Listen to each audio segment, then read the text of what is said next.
with the new height limits of 1.8 coming out shortly, I thought that it was time to start introducing some more vertical farms to Java Edition. So what we're going to do today is we're going to start with one of the classics. So let's go into the build. So first of all, what we want to do is we probably want to put in some obsidian because we're going to be using flying machines. Now we want to chuck in something I imagine a bit like this. So yeah, if I don't set it off too early, that would be great. And let's just chuck in that one. Okay, well, it's flying, so that's a good sign at least. But yes, obviously we didn't plan to do that yet. So just as a bit of a test, we'll see if this works, see if it destroys anything. Okay, well that wasn't well placed. Let's try that again. Okay, so now it should all be working. Okay, let's give this a shot.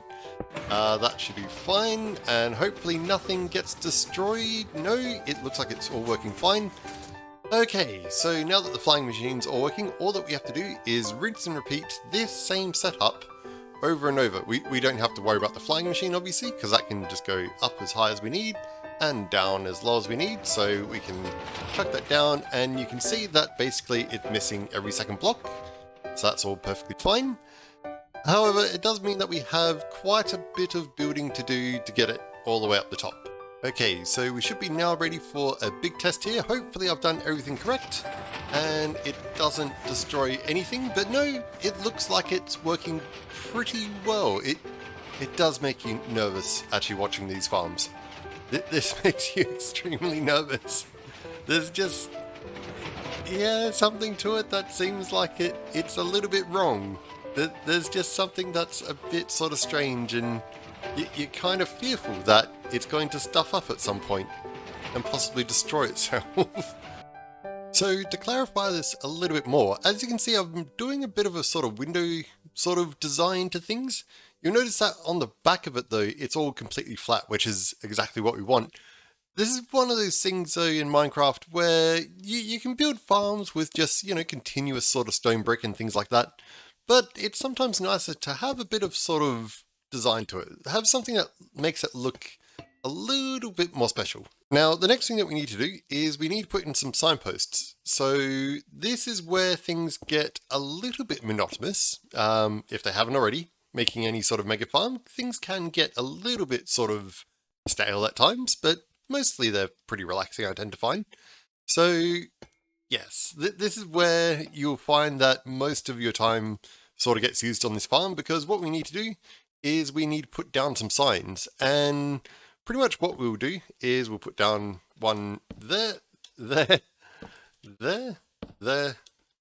and there. Nope, couple more. Okay, it's going to take quite a lot of signs, if I'm completely honest. Actually, no, none there. Okay, so now we can chuck in the next layer, just like the same.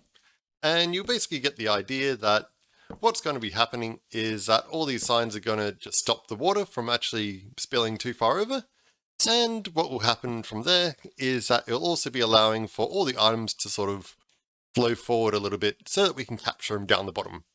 Okay, so now comes the fun part that you've done both sides of the walls to actually fill in all the water, which is simple enough. So basically you just go along these open sections that we have here, and you just sort of fill it in as best that you sort of can, I guess. So it's probably going to be a little bit more difficult in survival. I'd probably recommend using scaffolding because it will make it a lot easier. So that's something to definitely look forward to. But yeah, as you can see, you just basically go along, and the idea being that you're providing the water source blocks for all your plants. So not much really in the ways of being very different from other sort of farms. Obviously, you've still got the same requirements for having water, but as you can see, it's generally not too bad. I mean, the worst part is having to get the water source blocks, and you can basically just harvest them from between the layers. Okay, so now the farm should be looking a little bit like this, which means that it's now a mega size farm, and hopefully you don't make the same mistake as I did, as forgetting a block, which leads to massive amounts of water falling down the tower. But aside from that, basically now you've got yourself a pretty pretty mega sized farm. So what we'll do from here now is we of course want to put in a back wall so that we can have everything basically go into one line right here and it all fall down. And the other thing that we need to do is obviously plant lots of plants, because all of this needs to be hoed and it all needs to be planted. So I'll again cut to the chase on that one.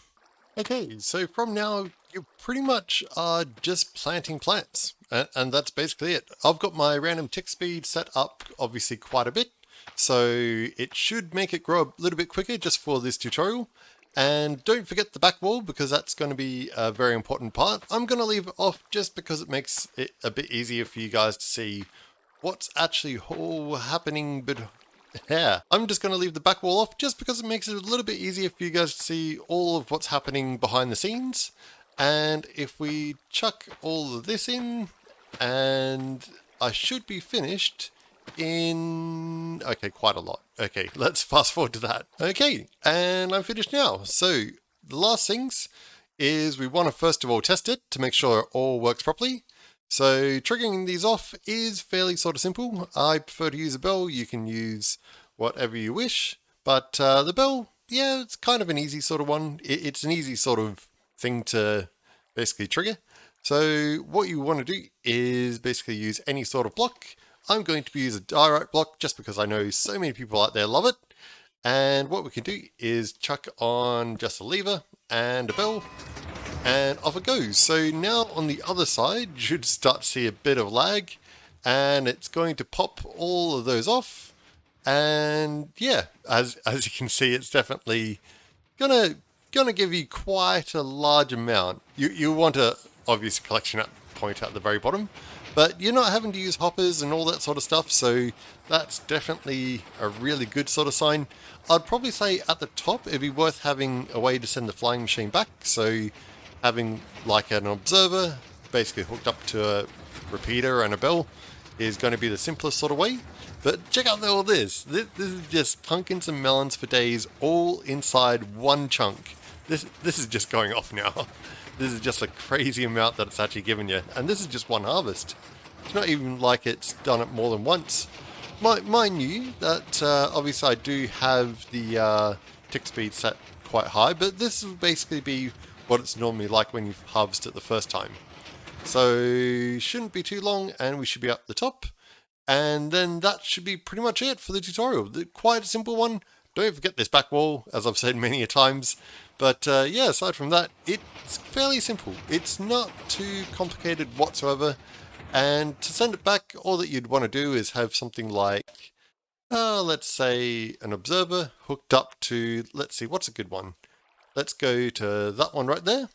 And then you could have just basically a line of redstone dust going all the way up to the one up here. Kind of like that.